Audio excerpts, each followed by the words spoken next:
أشهد أن لا إله إلا الله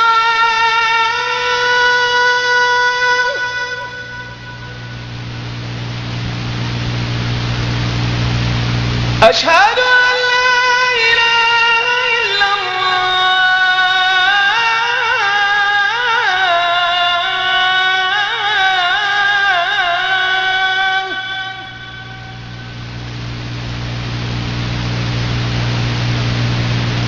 أشهد أن محمدًا رسول الله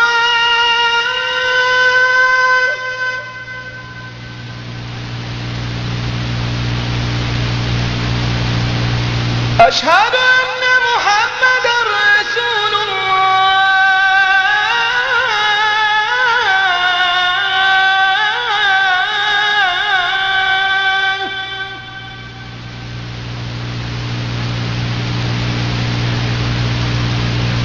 حي على الصلاة. أعوذ بالله من الشيطان الرجيم. بسم الله الرحمن الرحيم. يا أيها الذين آمنوا أطيعوا الله وأطيعوا الرسول وأولي الأمر منكم فإن تنازعتم في شيء فردوه إلى الله والرسول إن كنتم تؤمنون بالله واليوم الآخر ذلك خير وأحسن تأويلا.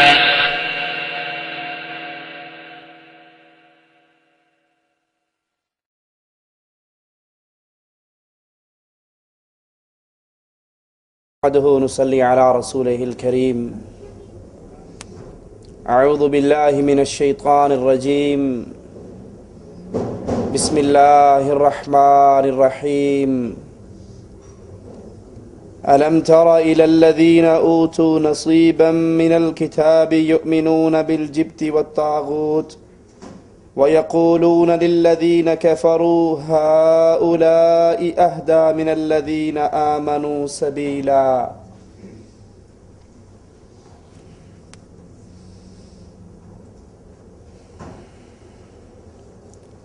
اہل ایمان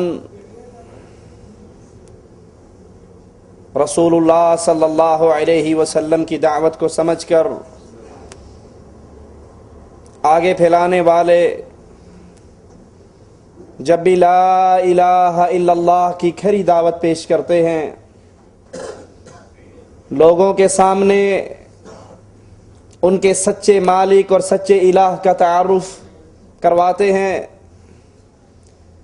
جب ان کو یہ آواز سناتے ہیں کہ اللہ مالک نے ہر دور میں ہر نبی کو بھیج کر ایک بنیادی دعوت دلوائی ہے، اور وہ بنیادی دعوت ان اعبدوا اللہ، عبادت حق ہے خالص اللہ عز و جل کا، تو جواب میں شیطان کئی طرح کے بہانے انسان کو سکھاتا ہے۔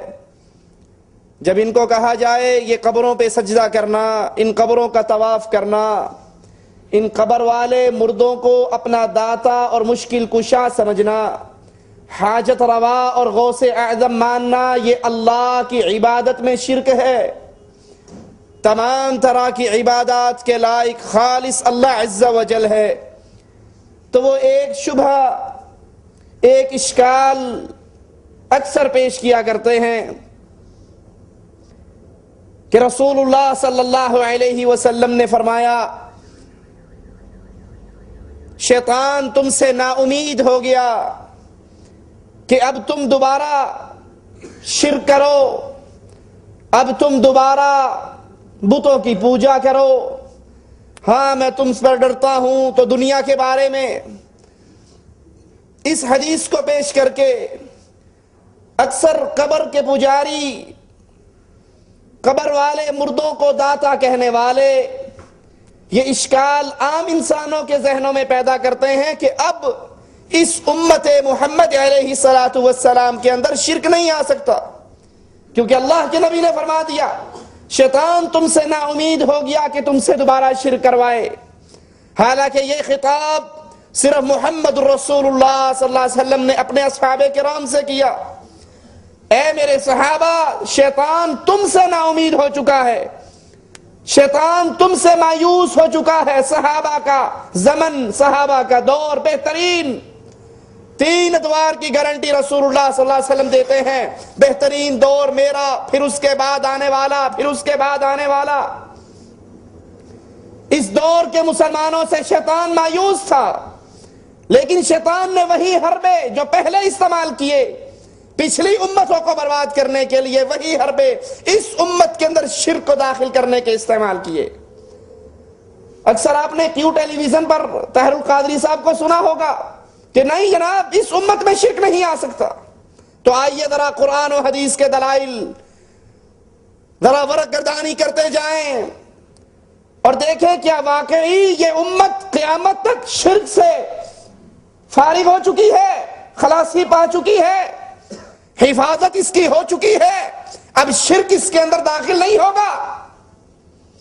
حالانکہ رسول اللہ صلی اللہ علیہ وسلم نے تو اپنے ایک صحابی کو جب اس کے ہاتھ کے اندر ایک پیتل کا چھلا دیکھا یا کسی اور دھات کا، پوچھا یہ کیوں پہنا ہے، یہ کیسے پہنا ہے؟ وہ صحابی رسول صلی اللہ علیہ وسلم اللہ کے نبی کے جواب میں کہتے ہیں اے اللہ کے نبی، عرب کے اندر ایک بیماری ہے، اس کا نام واہنہ ہے، اس سے بچاؤ کے لیے میں نے یہ پہنا ہے۔ رسول اللہ صلی اللہ علیہ وسلم فرماتے ہیں انزعها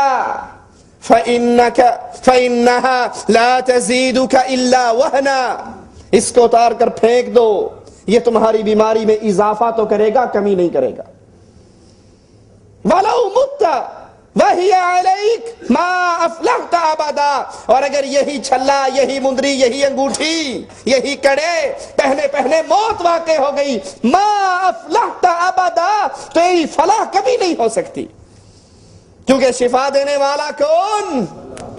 نہ پتھروں میں شفا، نہ انگوٹھیوں میں شفا، نہ چھلوں میں شفا، نہ کڑوں میں شفا، نہ تعویذوں میں شفا، نہ پیر کی پھونکوں میں شفا، نہ بابے کے نمک میں شفا، نہ بابے کے تیل میں شفا، شفا دینے والا ابراہیم علیہ السلام اسی لیے تو کہتے ہیں جب میں بیمار ہوتا ہوں فہو یشفین، وہ اللہ مجھے شفا دے دیتا۔ قرآن حکیم کے اندر اللہ عز و جل کے اس کلام پہ غور کیجئے، أَلَمْ تَرَ إِلَى الَّذِينَ أُوتُوا نَصِيبًا مِّنَ الْكِتَابِ، کہ آپ ان کو نہیں دیکھتے جنہیں کتاب کا کچھ حصہ ملا؟ مراد اس سے یہودی جو اہل کتاب ہیں، ان پر نبی بھی آیا، ان پر کتاب بھی آئی، ان کو کتاب کا حصہ ملا۔ یؤمنون بالجبت والطاغوت، ایمان لانے کے بعد، کتاب ملنے کے بعد، نبی کے آنے کے باوجود یہ کیا کرتے ہیں؟ یؤمنون بالجبت والطاغوت، یہ شیطان کے پجاری ہیں، یہ طاغوت کے پجاری ہیں۔ اور طاغوت سے مراد ہر وہ ہستی جس کی اللہ کے علاوہ یا اللہ کے ساتھ ساتھ عبادت کی جائے، وہ طاغوت ہے۔ وَيَقُولُونَ لِلَّذِينَ كَفَرُوا هَؤُلَاءِ أَهْدَىٰ مِنَ الَّذِينَ آمَنُوا سَبِيلًا، اور یہ یہودی کفار سے کہتے ہیں کہ اے مکے کے کافرو، تم محمد کریم صلی اللہ علیہ وسلم کی بنسبت زیادہ ہدایت پر ہو۔ اس آیت کے شان نزول مسند احمد کے اندر عبداللہ بن عباس رضی اللہ عنہما کا یہ قول موجود ہے کہ کعب بن اشرف یہودی سردار، وہ یہودی جو جانتے تھے، جن کو علم کامل تھا کہ اللہ کے نبی صلی اللہ علیہ وسلم سچے رسول ہیں، ان کا نبی، یہ نبی سچا، اس کی کتاب سچی، اس کی نبوت سچی، صرف اس لیے نہیں مانتے تھے کہ یہ ہمارے اندر کیوں نہیں آیا، یہ اسماعیل کی اولاد سے کیوں ہوا، سارا علم تھا، اللہ کے نبی کی حقانیت کو مکمل جانتے تھے، صرف بغض اور عداوت کے اندر مانتے نہیں تھے۔ جب وہ مکے کے اندر آیا آگ بھڑکانے کے لیے بدر کے بعد، تو کافروں نے گھیر لیا. کہا اچھا ایک سوال کا جواب دو، تم یہودی سردار بھی ہو، تمہارے پاس تمہاری پچھلی کتابوں کا علم بھی ہے، تم اہل کتاب ہو، ہم بتوں کے پجاری، بتوں پر سجدہ کرنے والے، بتوں کو پکارنے والے، اولیاء کی مورتیوں کو مشکل کشا سمجھنے والے، ہم زیادہ ہدایت پر ہیں یا محمد الرسول اللہ صلی اللہ علیہ وسلم وہ زیادہ ہدایت پر ہیں؟ اس کو دیکھو، اس کی نہ نسل ہے، نہ آل ہے، نہ اولاد ہے، یہ دم کٹا ہے. نعوذ باللہ ثم نعوذ باللہ. اور ہم حجاج کے خادم ہیں، بیت اللہ کے خادم ہیں. ہم ہدایت والے ہیں یا یہ ہدایت والے ہیں؟ اب وہ جانتا تو تھا اندر سے کہ اصل ہدایت پر تو رسول اللہ صلی اللہ علیہ وسلم ہے. اسی لیے جب اللہ کے نبی ایک یہودی بچے کے سرحانے بیٹھے اور کہا قل لا الہ الا اللہ، اس نے اپنے باپ کو دیکھا. باپ نے کہا کہہ دے جو ابو القاسم نے کہا ہے، کیونکہ دل تو مانتا تھا کہ حق وہی ہے جو محمد کریم صلی اللہ علیہ وسلم کہتے ہیں.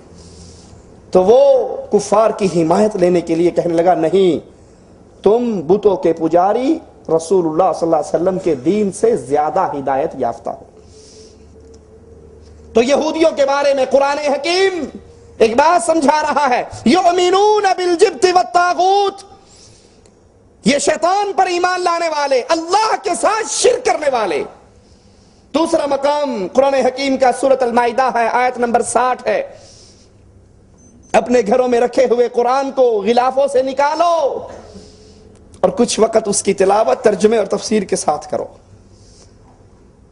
قرآن حکیم میں اعلان سنیے، قل هل أنبئكم بشر من ذلك مثوبة عند الله من لعنه الله وغضب عليه وجعل منهم القردة والخنازير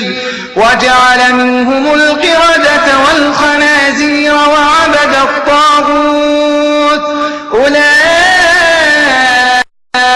شر مكانا وأضل عن سواء السبيل. یہ کون تھے؟ یہودی. یہودیوں کے کچھ لوگوں کو مالک عز و جل نے، یہود و نصارہ کے،